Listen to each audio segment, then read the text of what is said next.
Okay, so based on the polling here, so our next midterm will be taken on April 6th on Monday. April 6th on Monday. And you will have two parts according to the question I gave out. You have two parts, part A and part B. And because due to some student that they actually have some student, they, again, as I mentioned, one of my students actually went back to their own country.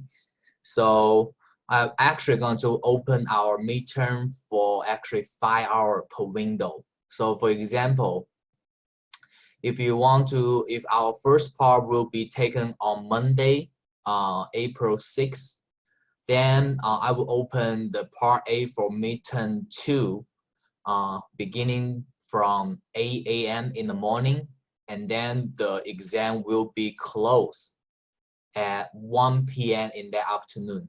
Okay, so make sure you understand that. And because you choose, most of you guys, 11 of you guys, choose April 6th, Monday, as the start day of our next midterm. So part 2 will be on April 8th. Again, I will open the exam at 8 a.m. and the exam will be closed. Okay, the exam will be closed at 1 p.m. Make sure you spend some time to do that. Okay, so okay, 1 second.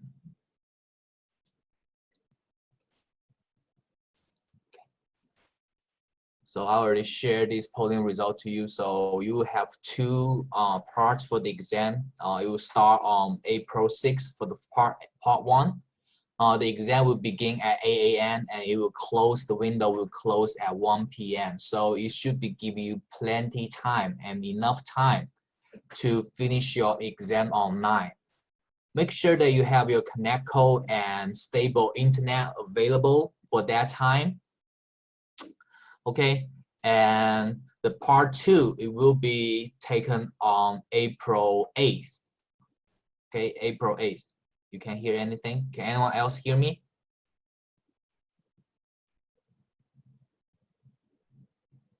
Oh yes, then I don't know. Then probably you have something, I don't know, one student send me a message say she cannot hear anything. But still, okay, you have 5 hours to finish each part of the exam, and make sure that once you start the exam, please do not submit your answer once you finish all the questions. So for example, if you start your exam at 8 a.m., but however, you have some emergency issue to do, you can click save, but please do not click submit. If you click submit, it will automatically grade the question that you answers.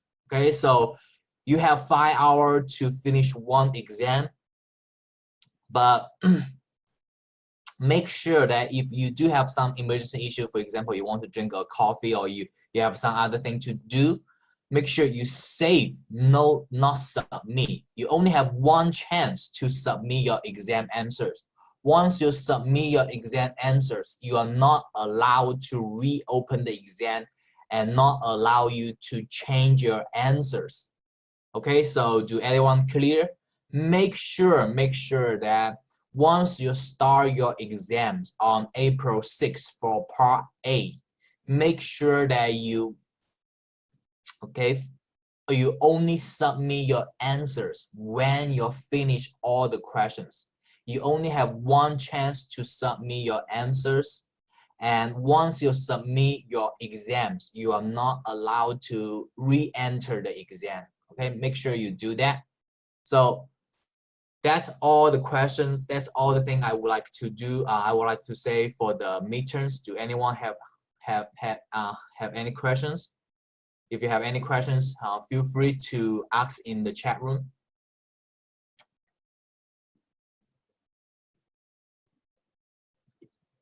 Anyone have questions?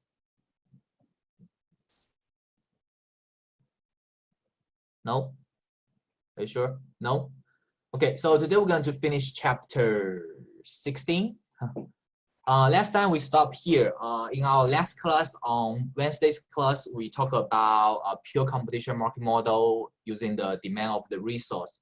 How we're going to calculate the MRP and MRC for the pure competition market model. And in this chapter, this part of this chapter, we're going to talk about what if we are talking about a monopoly company or an imperfect competition market model.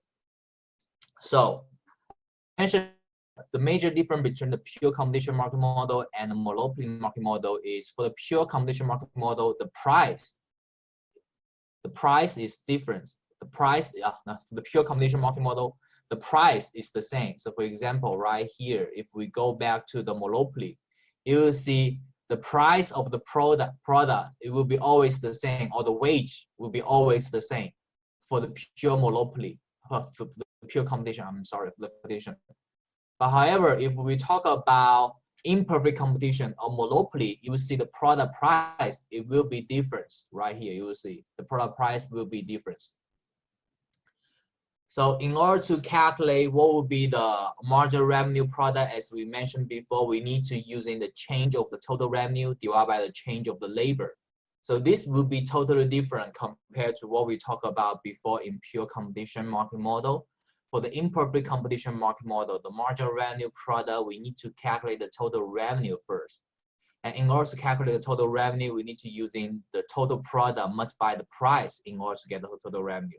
So how we get this 18.2, we using 2.6, the price multiplied by the total product quantity right here. So we will got 18.2 as the total revenue.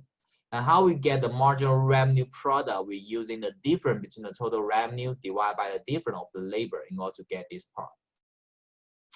Okay, so make sure you understand that. The major difference compared to pure competition market model is under the imperfect competition market model, the product price will be different.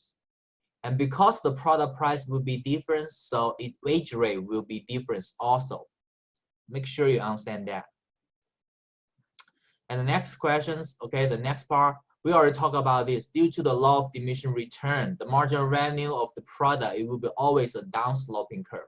But however, because for the pure competition market model, because the price of the product is always the same, so it will be a straight line, a straight downsloping curve. But however, for the pure monopoly, for the imperfect competition market model, because the price is different, okay, so its curve, it won't be a straight line because its price will be decreased all the time. So compared to pure competition market model, the imperfect competition market model, or what we call monopoly market model, the demand curve, it will be more steep. Okay, it will be more steep. So this will be the first definition question I'm gonna asking you for your first midterms of your next midterm, midterm 3, not next midterm, next midterm, midterm 3. So make sure you know that the resource demand curve under the imperfect product competition market model is steeper. Okay, is steeper. Make sure you know that it's steeper than the resource demand under the perfect competition market model. And you also need to know, as you see here, our marginal revenue product curve is a downsloping curve. And if you still recall in chapter 3, what curve is also a downsloping curve if we talk about demand and supply? Okay, if you still remember in your chapter 3, you know that the demand curve is also a downsloping curve. So here, you need to know that the marginal revenue curve is the first resource demand curve. Okay, so this is also very, very important. Make sure you know that. Because both of the marginal revenue marginal revenue product curve is exactly equal to the demand curve. So whenever you see the marginal revenue product, it pretty much telling you the exactly same thing as the demand for labor. Okay, so here this DL. Okay, this DL is stand for demand for labor. Okay.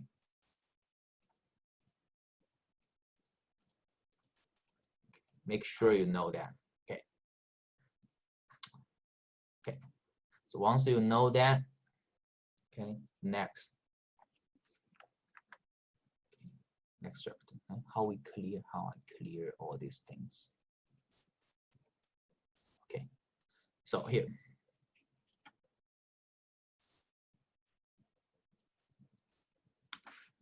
So the margin revenue product schedule is a what?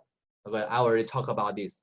No, whenever you talk about margin revenue product, it's telling you exactly the same thing for the demand for resource. Okay, it's demand for labor. And remember, the resource we mentioned in this chapter is all about labor. So the answer will be B, the firm's resource demand schedule. Okay, the next questions. The labor demand curve for pure competition market model will be what compared to the will be what? What will be the curve, or what will be the, so as we mentioned before, the labor demand curve for a pure competition market model and also for a pure monopoly market model, it always is a downward sloping, and it was due to the law of the diminishing marginal productivity. So the answer would be B. Very easy. Okay, and here, all other things equal, we will expect the labor demand curve for monopoly seller compared to the pure competition seller. Which one will be steeper? So as I mentioned, okay, the monopoly company, the demand curve for labor will be much steeper, and because it's steeper, so it will decline more rapidly compared to the pure competition sellers. Okay, so this is, again, it's all about the things we talk about right here. This is very important. Make sure you understand these things. Okay, so what determine the resource for demand? Okay, what would determine the demand for resource? We talk about these things at the very beginning of this chapter, because the company need to produce in product, and because the company need to hire employee to produce in the product. So the demand of the product is possibly related to the demand of the resource. If the demand of the product increase, the demand of the resource is increased, and the demand of the product decrease, the demand of the resource is going to decrease. So what will be changed for the demand of the resource or demand of the labor? The major thing is the demand of the product. Okay, this is actually very important. And I don't know whether you guys watch the TV or watch the news. You know that now the United States unemployment rate is actually hit the historic high. It's actually much worse than 2008 when the financial crisis happened. And it's also worse than the Great Recession in the history. The reason behind this, why there's so many people they get fired and why the unemployment rate is increased, is because the product demand is actually decreased. Especially, can anyone tell me what would be some example? Okay, so what would be some industry example that the demand will be decreased? Can anyone tell me in the chat? I will give you some extra credit.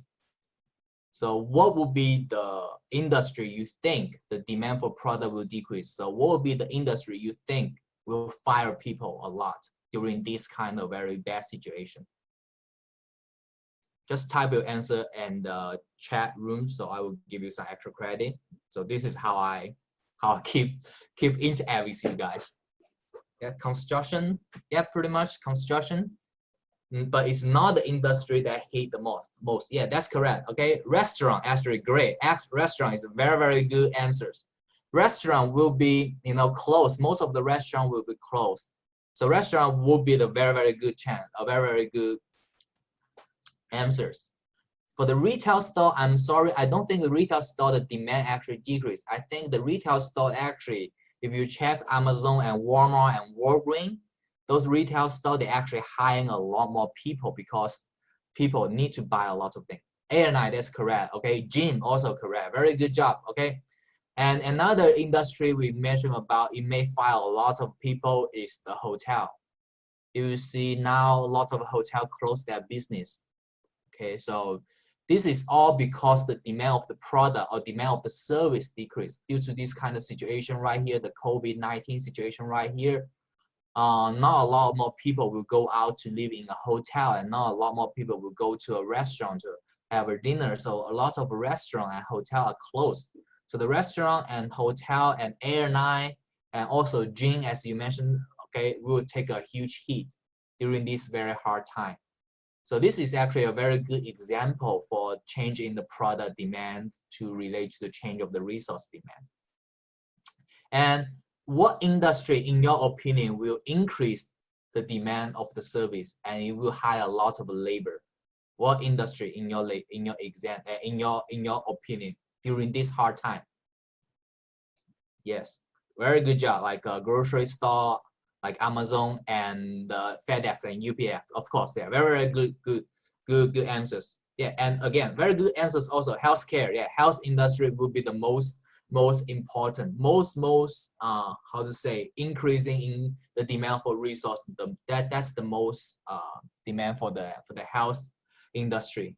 As you see right now, they actually faster the graduate process for the medical students. So they actually allow the student to graduate fast in order to help this kind of COVID-19 situation.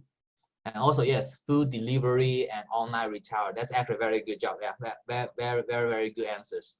I actually stay at home for 2 weeks already. I never go out. I'm too scared to that because I have a small baby.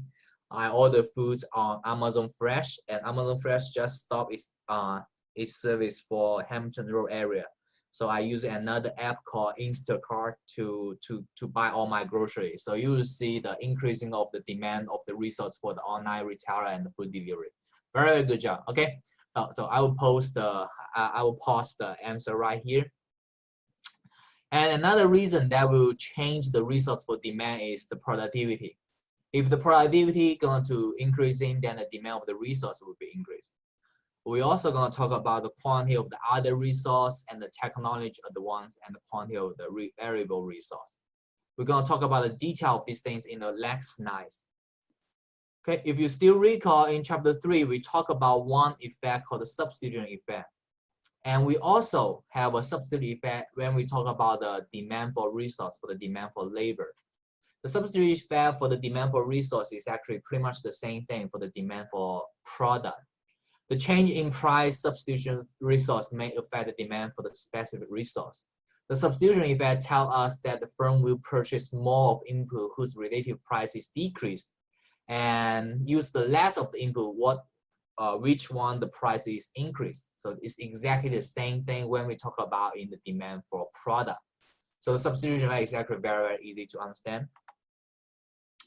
I used to test my student about the output effect before, but however, due to the limit of the time and because we don't actually, so I think I'm not gonna test you anything right here. You don't need to worry about these things. Okay, I'm not gonna test you anything about the output effect. So you don't need to worry about these things at all.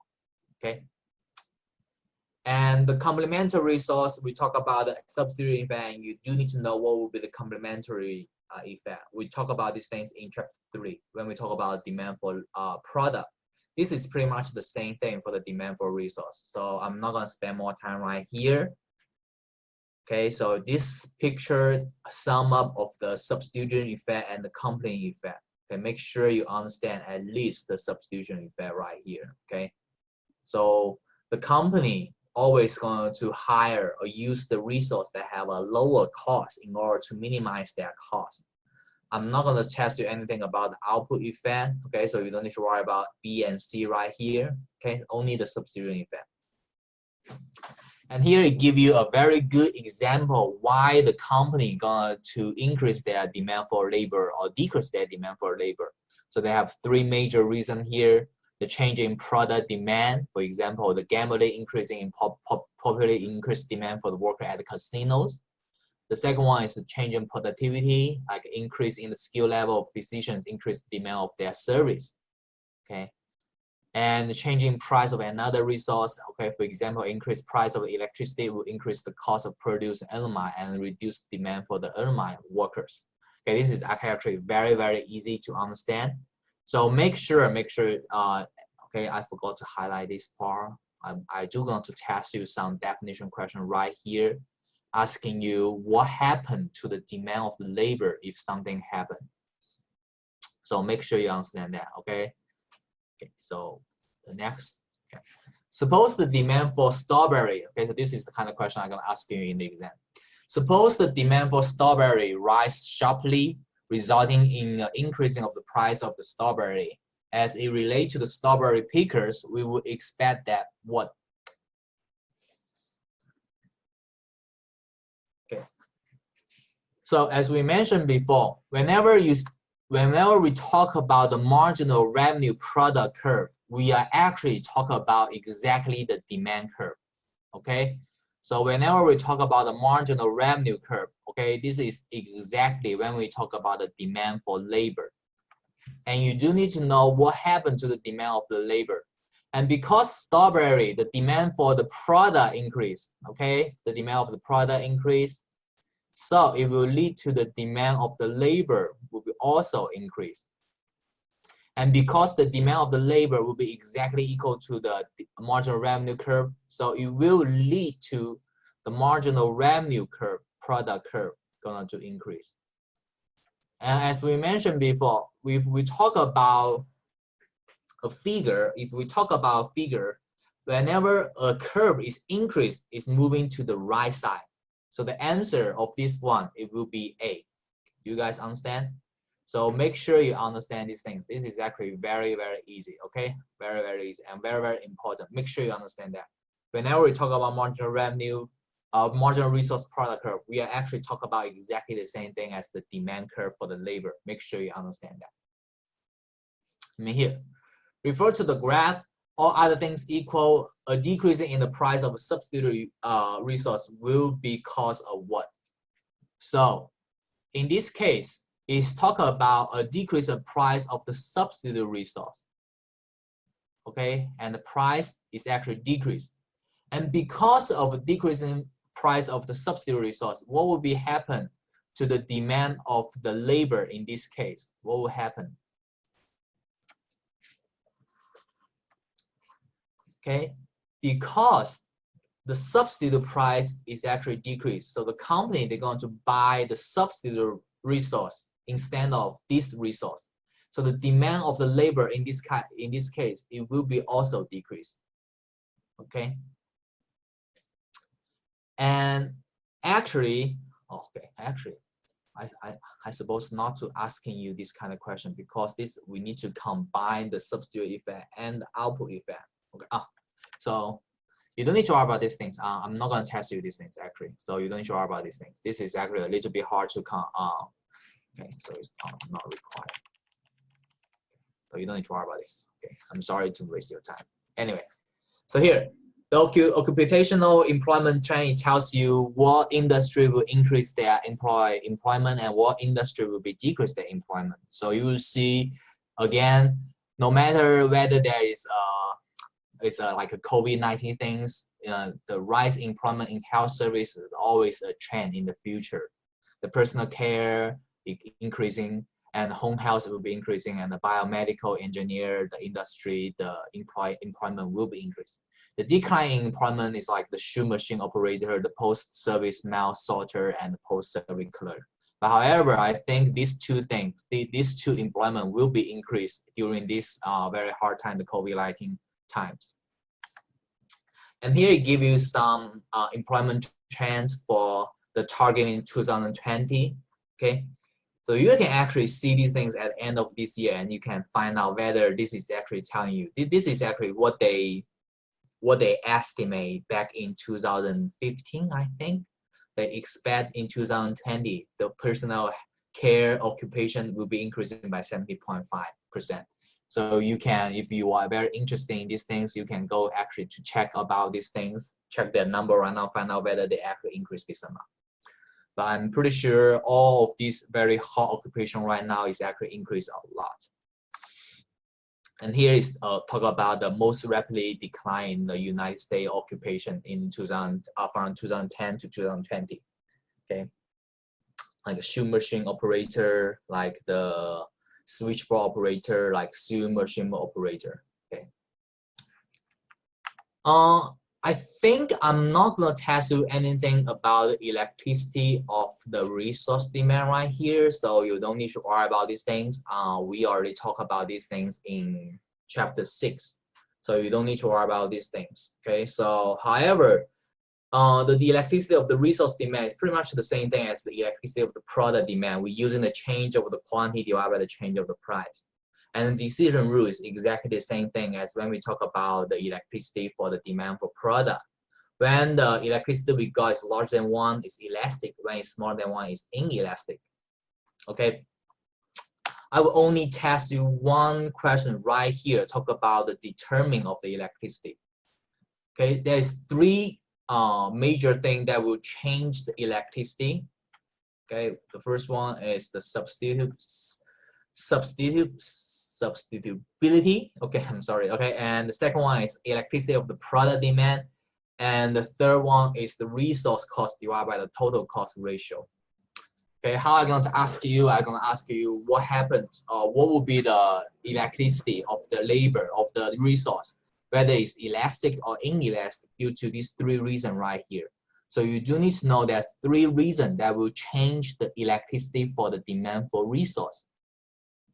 Okay, the first one is what we talk about substitutability. The easier for the resource to substitute, the more elastic demand for the resource. This is actually exactly the same reason when we talk about the electricity for the demand for product. And the second one is electricity of the product demand. Okay, the more electricity of the product demand, the more electricity demand for resource. Okay, because our demand of the resource is possibly related to the demand of the product. So if the electricity of the product is actually more elastic, then the resource need to producing that product, the electricity will be also elastic. And the last one, okay, the higher the resource cost to the total cost, which means the higher you need to pay for your resource, then the more elastic for the demand for the resource. Okay, make sure you understand these 3 reasons right here, how these things will be determine the electricity.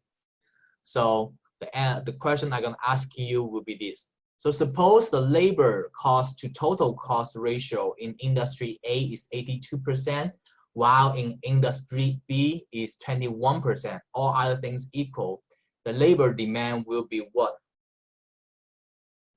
Okay, so this is actually asking you the last, these things right here. We talk about that in this whole chapter, we talk about the resource, we are talking about the labor. So the higher the labor divided by total cost ratio, the more elastic the industry is. So compared to industry B, because industry A, the labors to total cost is 82, and however for industry B is only 21. So industry A is higher than industry B, so it's more elastic in industry A compared to industry B. So this is exactly what we talk about in this case right here. Okay, so that's pretty much all for this chapter. You have a homework about this chapter. I will post that tonight, and then you have 1 week to finish the homework. Finish the homework, and you also will have 1 quiz about this homework, about this chapter. I will open the quiz on Monday, next Monday, which is March 30 at the morning, and you have a whole day to finish the quiz. Okay, make sure you spend some time to do the quiz. And for the student that come later, okay, again, we're going to have our first part of the midterm 2 on Monday, April 6th. I will open the exam at 8 a.m. in the morning, and the exam will close at 1 p.m. in the afternoon. During April 6th, because we are taking the exam, you don't need to come to the Zoom meeting. I won't be here to protocol the exam, okay? I cannot tell, I cannot see your face. So you don't need to come to the Zoom meeting when you take the midterm. Which does that mean is both on April 6th and April 8th, because on April 6th, you need to take your part 1. On April 8th, you need to take your part 2. So for both of these 2 days, you don't need to come to our Zoom meeting, okay? So that's the time you spend for your midterms online. Okay, make sure you spend some time to do that. And as I mentioned, once you start your exam, please do not submit your answer. You can only submit your answer only when you finish all the questions. If you have some emergency issue to do, you can save and then come back later. But please do not submit. If you submit, okay, you cannot re-enter the exam.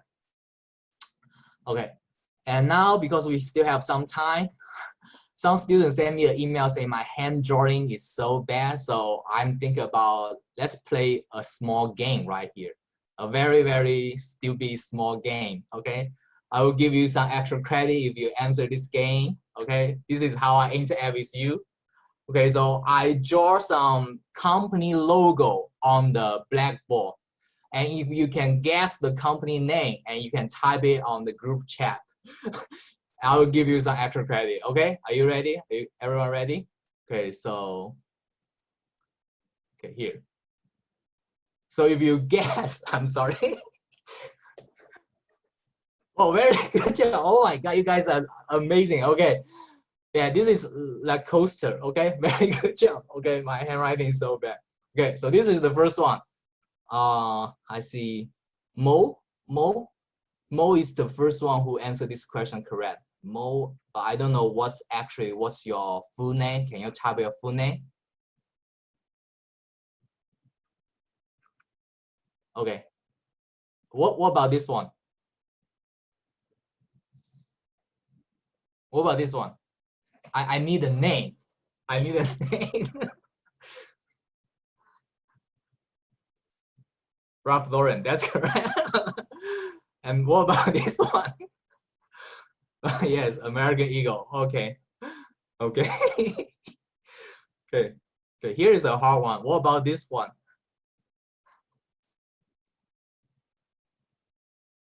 Yeah, Dunkin' Donuts. Good job. Okay. Dunkin' Donuts. Okay. Okay.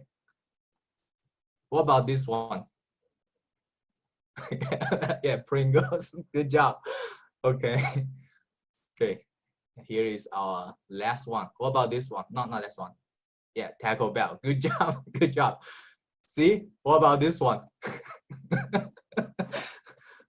Okay, so at least I can tell my handwriting is not that bad. Okay, so this is just a kind of game I play with you guys. So I do hope you can bear with my very bad handwriting right here.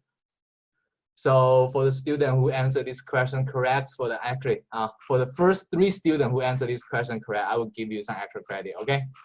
Okay, so that will be all for today's class. I do hope you can spend some time to prepare for our next midterm.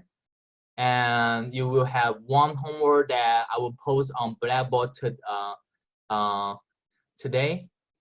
Yes, I will email you the link of the recall lecture today. Okay, I will post that on YouTube every time whenever I post it on YouTube. Okay, I will send you the email link. Okay, so that'll be all for today's class. Do you have any questions? If you have any questions, just send us in the chat room. Any questions? No? Okay, so that will be all for today. Make sure that you do your homework. I will post the homework about chapter 16 tonight, and please spend some time to do your homework. And that will be all for today. I hope you guys have a good weekend and stay safe. See you next Monday. Bye-bye.